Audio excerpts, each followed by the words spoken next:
किसी के द्वारा कुछ कही हुई ऐसी बातें होती हैं जो आपके दिमाग के अंदर बिल्कुल छप जाती हैं और फिर वो बातें बार बार बार बार रिपीट हो के आपको इतना परेशान करती हैं कि आप सो नहीं सकते हो। और इन्हीं सब बातों को याद कर करके आप धीरे धीरे तनाव में आ जाते हो, चिंता में आ जाते हो, आपको डिप्रेशन हो जाता है, आगे बढ़ के आपको डिप्रेशन हो जाता है। दोस्तों, कोई भी कुछ भी बोल देता है और आप लोग बहुत परेशान हो जाते हो। कुछ लोग ऐसे होते हैं कि उसी बात को अपने दिमाग में कन्वर्सेशन करते रहते हैं। कुछ लोग तो ऐसे भी होते हैं कि ये सोचते रहते हैं कि जब उसने मुझे ये बोला था तो मुझे अब ये जवाब देना चाहिए था, और जवाब दिया नहीं, बोला कुछ जाता नहीं है, और अपने दिमाग में इतना चलाते हैं कि उनको मेंटली वो लोग स्ट्रेस में आ जाते हैं। और दोस्तों, क्या होता है ना, जब तनाव होता है, और जब तनाव होता है धीरे धीरे तनाव आगे बढ़ के डिप्रेशन की तरफ जाता है, और डिप्रेशन हो ज़्यादा बढ़ गया तो आप शारीरिक रूप से भी कष्ट में आ जाते हो, तो आपके अंदर कई सारी बीमारियां आ जाती हैं। तो दोस्तों, वो जो कही हुई बात है उसको बाहर कैसे निकालना है, ये आज मैं आपको बताऊंगी। कौन सा तरीका है कि आप उन बातों को याद भी ना करें जिनसे आप परेशान होते हो, या जो बातें आप ओवर थिंकिंग करके बहुत बढ़ा देते हो। जय श्री राम दोस्तों, कैसे हैं आप सब लोग। दोस्तों, मैं भी ठीक हूँ। दोस्तों, रोज की तरह यदि आपको मेरा वीडियो पसंद आएगा तो मेरे चैनल को सब्सक्राइब करें, मेरे वीडियो को लाइक करें, कमेंट करें और शेयर भी करें। तो दोस्तों, शुरू करते हैं आज का वीडियो कि कैसे करके दिमाग से उन बातों को निकालें। दोस्तों, सबसे पहली बात तो मैं आपको बोलूँगी कि जब भी आपको ऐसा कुछ होता है, आप ओवर थिंकिंग होती है या किसी की कही हुई बात आपके दिमाग में चुभ जाती है, तो आपको क्या करना है कि आपने पॉजिटिविटी सोचनी है। जैसे ही वो बात आपके दिमाग में आएगी, आपने अपने लिए अच्छा सोचना है कि अच्छा, मैं तो ऐसा भी कर लेती हूँ, मैं तो ये भी करती हूँ, यानी कुछ उस नेगेटिविटी को हटाने के लिए आपने एक पॉजिटिव थॉट अपने दिमाग में डालना है। अब माना आपके पास कोई पॉजिटिव थॉट नहीं है, तो आप सिंपल कोई एक मंत्र ले लीजिए। आप उस मंत्र को बोलते रहिए। आपको चिंता हो रही है, आप एक तरफ से आप वो सोच रहे हो, दूसरी तरफ से आप मंत्र बोल रहे हो। आप मंत्र बोलते जाएं, बोलते जाएं, बोलते जाएं, बोलते जाएं, बोलते जाएं।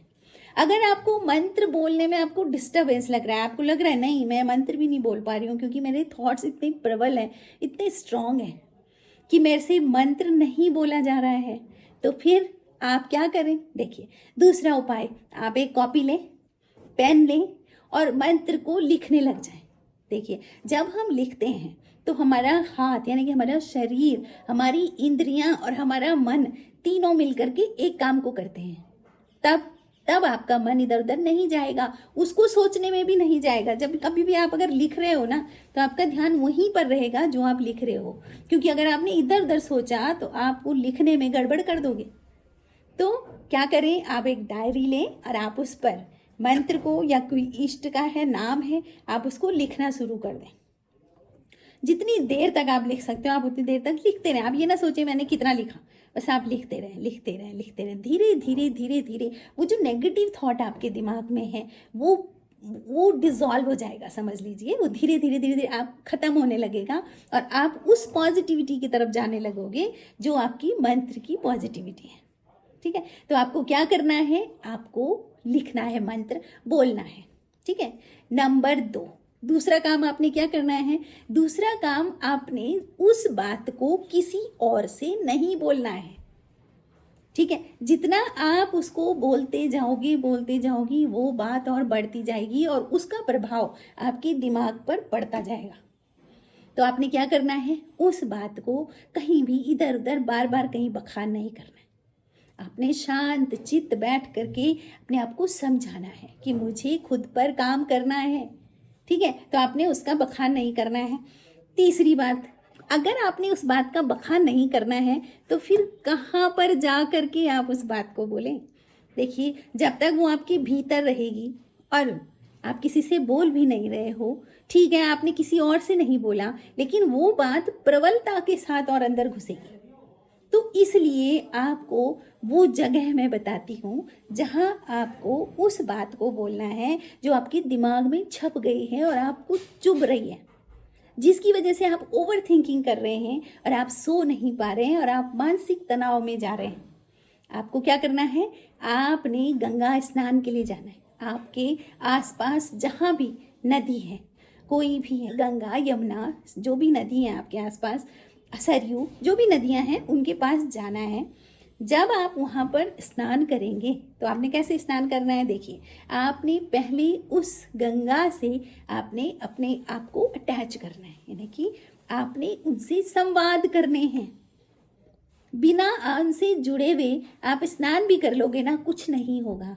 आपने उनको महसूस करना है, ठीक है। आपके पास से होकर के जो गंगा की धारा चली गई, वो धारा कभी आपके पास वापस नहीं आएगी। बहता पानी जो आपके पास आपके शरीर से छूता हुआ, टच करता हुआ जो पानी, जो जल आपके निकल चुका है, वो जल दोबारा आप तक नहीं आएगा जब आप बहती गंगा में रहोगे। तो आपने उस समय उस जल को महसूस करना है, उस गंगा मैया को महसूस करना है और अपना दुख, अपना कष्ट, अपने वो विचार माँ गंगा को समर्पित कर देने, ठीक है। आपने कहना है, माँ ये विचारों से मैं परेशान हूँ, आप इनको लेके जाओ। देखिए कितनी जल्दी आपके वो विचार आपके दिमाग से निकल जाएंगे, छपे हुए विचार, और फिर उसके बाद आप पूरी तरह से अपने आप को स्वस्थ पाओगे। शारीरिक मानसिक रूप से आप बिल्कुल स्वस्थ पाओगे। देखिए, शारीरिक रोग के कारण मानसिक रोग हो जाता है और मानसिक रोग के कारण शारीरिक रोग हो जाता है, तो ये दोनों आपस में जुड़े हुए हैं। तो दोनों में से अगर कोई भी रोग आपको हो रहा है तो आप समझ लीजिए कि आप परेशानी में पड़ने वाले हो। तो आपने क्या करना है, माँ गंगा के पास वो विचार, वो थॉट, वो बात, वो छपी हुई बात वहाँ पर बोल देनी है और कहना है, मैं इस बात से बहुत परेशान हूँ माँ, इस विचार को आप अपने पास ले जाओ। देखिए आप कितनी जल्दी आप स्वस्थ होते हो। तो ये आ गया आपका तीसरा उपाय। दोस्तों, कभी भी निराश नहीं होना चाहिए।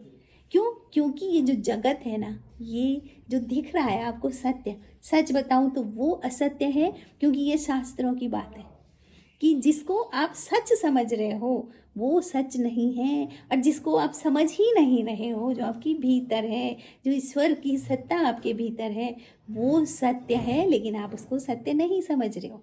यदि आप शास्त्रों को मानते हो, वेदों को मानते हो, तो आपको ये भी मानना पड़ेगा कि हमारे शास्त्रों में क्या लिखा है। तो इसलिए किसी भी बात को, किसी भी परिस्थिति को कभी ये ना समझें कि ये परिस्थिति बदलने वाली नहीं है। आप पहले से देखें कितनी परिस्थितियाँ आती हैं और कितनी चली भी जाती हैं। इसलिए ज़्यादा स्ट्रेस किसी बात का नहीं लेना चाहिए। और दोस्तों, इन 3 उपायों को करके देखें तो आप अपने स्ट्रेस को भगा सकते हो। आप अपने मन में वो छपी हुई गंदे विचारों को, जो आपको परेशान कर रहे हैं, आप उनको निकाल सकते हो। दोस्तों, आपको वीडियो कैसे लगा आप कमेंट ज़रूर करें। कमेंट में जय श्री राम लिखें। Thank you.